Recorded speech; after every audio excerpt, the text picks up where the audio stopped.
কি যে বলি, মানে এমন আমন্ত্রণ পেলে তো আর না বলা যায় না। যে আমন্ত্রণ পত্র পেয়ে আপনি এত উল্লসিত, আনন্দিত, সেই আমন্ত্রণ পত্র কার মহারাজ? আমার অনুমান এই পত্র নিশ্চয়ই নবাবের। তোমার অনুমান একেবারে সঠিক, রাজ্যতীষী। উমা, তাই বুঝি আপনি এত খুশি? সব দেখে শুনে আমারও তো খুব আগ্রহ জাগছে।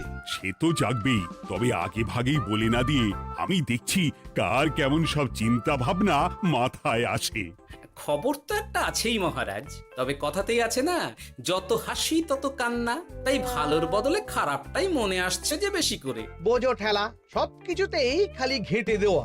সত্যি গোপাল, আজকাল যেন সবেতেই তুমি নেতিবাচক কথা বলো। এটাই তো গোপালের স্বভাব মহারাজ। সে যাই হোক, গোপালের অকর্মণ্যতা টের পেয়েই বোধহয় নবাব শুধু আমাকে আর মন্ত্রীকে মুর্শিদাবাদে যাওয়ার নিমন্ত্রণ করেছেন। বেশ তো, ঘুরে আসুন না তবে, শুভস্য শীঘ্রম। তবে দরকার পড়লে এই ভাঙা কুলো গোপালকেই দরকারে লাগবে, কথাটা যেন খেয়াল থাকে মন্ত্রী মশাই।